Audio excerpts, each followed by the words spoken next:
Depois disto, não me atrevo a dizer nada.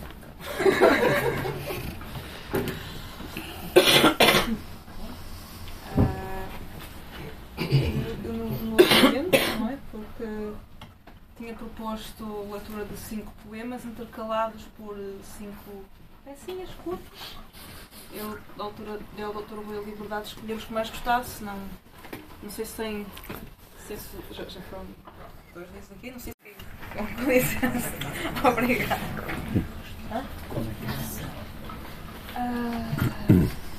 Quantas canções são? São 4, não é? 5. 5? Esta é a última. Bom, portanto, a ideia é um poema, não está à espera disto, é um poema, uma cançãozinha curta. Estas canções, talvez queiras fazer. Sim, estas canções é um conjunto de 5 estudos pequeninos que a Gabriela começou a fazer para a guitarra portuguesa. Portanto, isto é a música dela. Durante o confinamento nós temos de nos entreter com alguma coisa. Só poemas.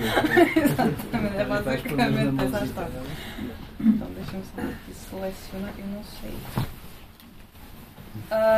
Este livro, se calhar vou, já que falámos nos Algarves, se calhar sou capaz de ler alguns que foram influenciados, foram um bocado inspirados no imaginário algarvio, porque quando este livro aconteceu, quando o livro aconteceu, não é matéria dele, não a matéria física dele. É outro tipo de matéria dele.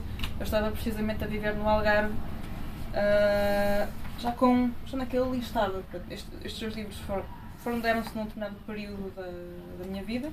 O Algarve é uma terra que, se algum dia alguém aqui quiser, já agora ficar aqui a publicidade, mas isto que eu vou fazer não é uma publicidade turística de todo. Aliás, só quem vive no Algarve o ano todo é que consegue ver realmente o que é que o Algarve é. O Algarve não é aquilo que.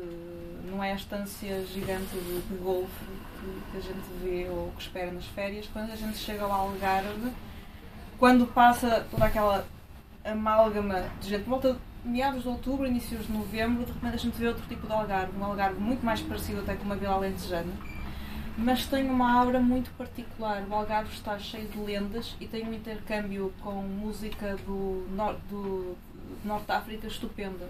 Fazem lá montes de festivais de música árabe. Há uma herança árabe, para quem se vai procurar, riquíssima, sobretudo na zona do Sotavento Algarvio, que vale mesmo a pena ser procurada.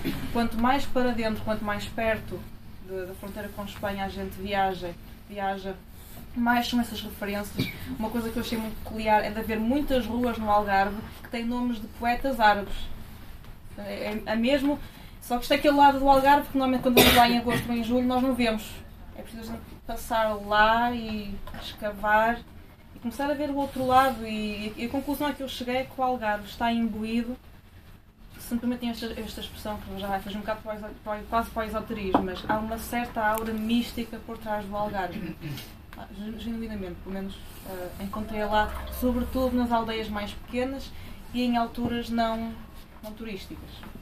Então há aqui vários poemas que foram um bocado inspirados nessa altura. Então o primeiro poema que eu vou ler, eu chamei-lhe, dependendo da pronúncia, que a gente quiser usar de latim, mas eu vou usar a restaurada, chamei-lhe Reges Essuriae, porque a Essúria era o nome que os latinos deram à zona do Algarve, que os romanos deram, era a Esúria.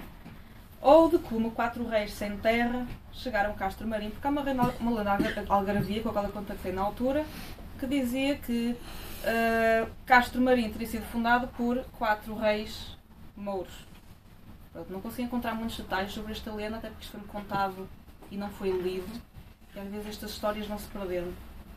E este poema diz assim: O primeiro rei veio na linha sombria do céu crepuscular, os anéis de mar e sal rodando nos dedos de areia. O segundo rei teceu passagem nas dunas cruas do Levante, com as suas mãos torradas pelos beijos de 1000 sóis. O terceiro rei ergueu a noite, no punho a espada de meia-lua e o sorriso das esfinges escondido na boca de uva. Só o quarto rei veio mudo e quedo. As veias frias da terra são seus cabelos, e a cruz que traz nos olhos junto ao peito lembra a branca aurora que dourada se esparze lentamente e de mansinho nas duras pedras rubras da calçada.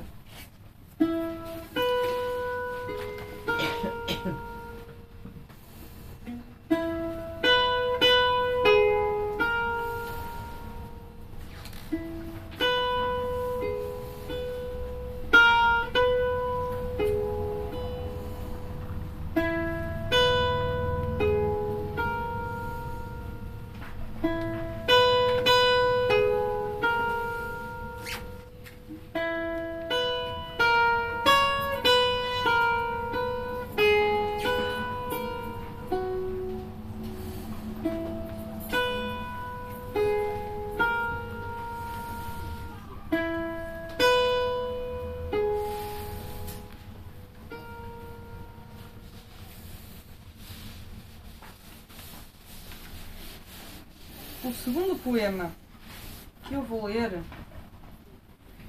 isto aqui é difícil de selecionar, é difícil de selecionar qual devo ler. Este aqui, agora numa outra dimensão, antes de ir para o Algarve eu vivi na Irlanda uns tempos e naturalmente isso também teve assim, um impacto muito grande em mim. Este poema foi escrito na altura, estava eu no Algarve, mas foi no dia de Santa Brígida, que se celebra no dia 1 de fevereiro, às vezes dia 3, depende do dia da semana em que calha, que no calendário celta marca o início da primavera. Os irlandeses chamam-lhe o Imbolc, que significa gravidez.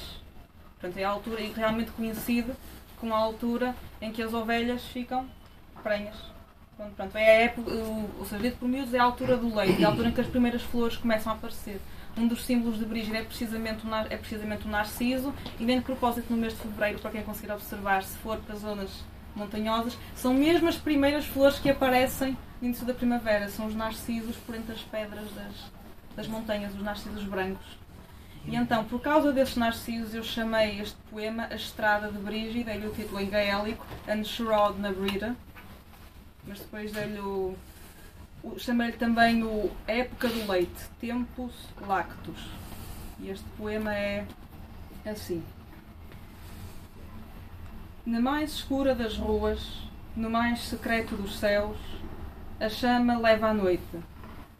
Não sabe por quem brilha ou por quem ver, não queima sendo sua a branca lua, só sabe ser a pena que flutua por entre o claro véu do amanhecer. A chama leva à noite e leva à terra, saltando mão em mão pelas campinas. No céu a estrela d'alva, no chão neva, e brotam-se terenas flores pequeninas. E nos campos da noite eternamente, tremendo nos estames da amargura, o sol chegou em flor e sem aviso, em cada pé de terra mansamente, fechou em cada esquina a lua escura, sorrindo na corola de um narciso.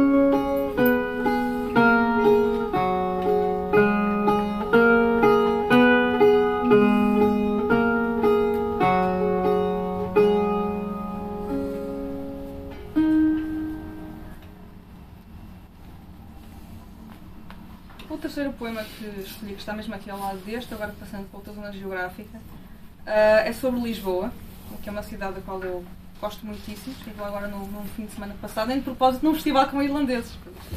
Esta ponte foi muito engraçada, num festival muito interessante chamado From Port to Port. Foi precisamente um intercâmbio entre colaboradores portugueses e colaboradores irlandeses num festival de arte alternativa. Foi muito giro, vocês consigam repetir para o ano. Gosto muito de Lisboa, é uma cidade que deixa saudades, então escrevi este poema foi uma das cidades que até me deixou bastante saudades, tanto tempo da pandemia, devo admitir. E então escrevi para Lisboa este poema que se chama Rosa dos Ventos. E diz este poema assim: sentada num rochedo feito dar, tendo por leito seu a branca espuma, vai desenhando sonhos, céu e bruma, na testa curvada por salgar. E na imensidão ao levantar, aos olhos do oceano a branca fronte, estendo os dedos de coral no horizonte. E é tanta a desventura no colar de lágrimas mil que foi colhendo, que não sabe se é rainha ou infante, nem se será sua, vendo em diante as ondas turbulentas revolvendo, nascida de uma rosa, vento e mar, a esfera que em seus sonhos vai tecendo.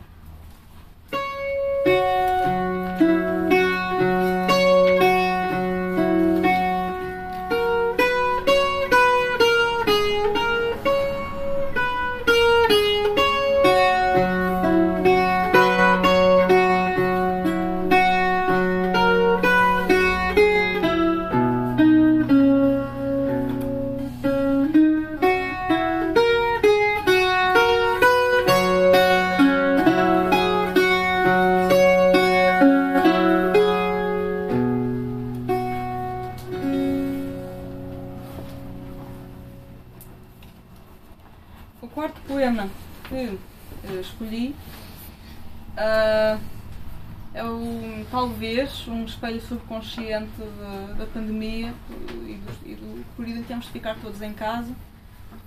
É precisamente dessa altura. E diz este poema assim, o título é, perdão: Do que disse um passarinho timorato à sua mãe.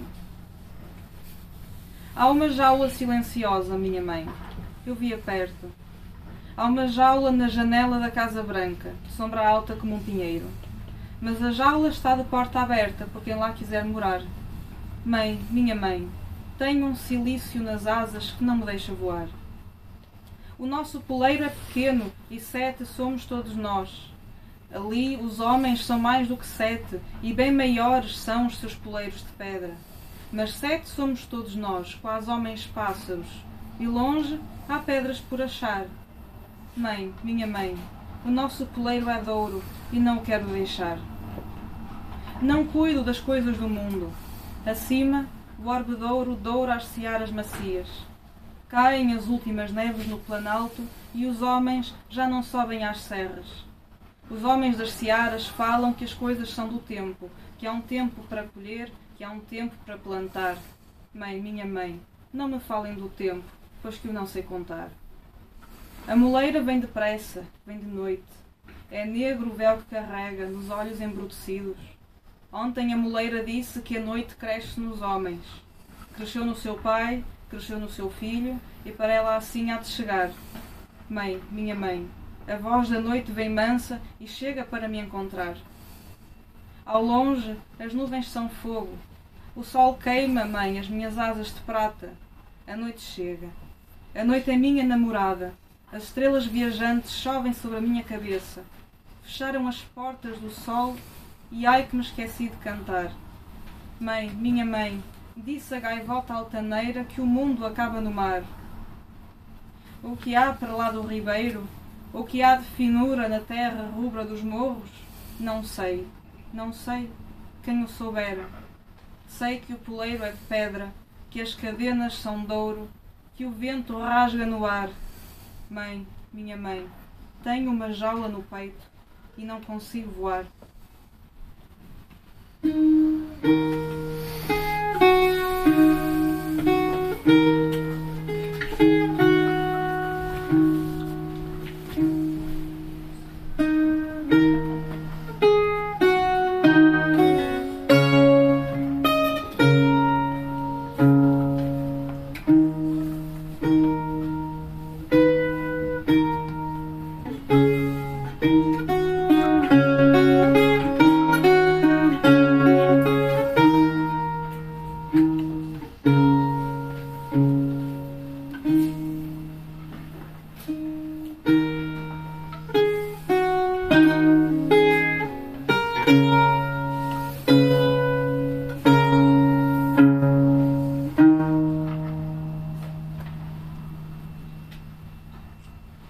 E o último poema, para finalizar, muito tendo em mente a zona da minha aldeia. Intitula-se O Roble, que lá há muitos, e diz este poema assim: O roble que em silêncio se incendeia, trazido da poeira dos caminhos, não cuida ser o sol dos pobrezinhos quando lhes presida a parca ceia. Alheio e tartamudo à vaga ideia do amor que devotou aos passarinhos, consome pela cinza ao céu os ninhos e treme na faísca a voz da aldeia. Carvalho de ombro forte e sombra calma, pudera ser em ti a minha alma, largado o canto vão, perdida a asa, e ao fim, sendo o meu corpo o teu madeiro, servi-lo baixar a fronte e por inteiro esvair-me em suma luz, morrer em brasa.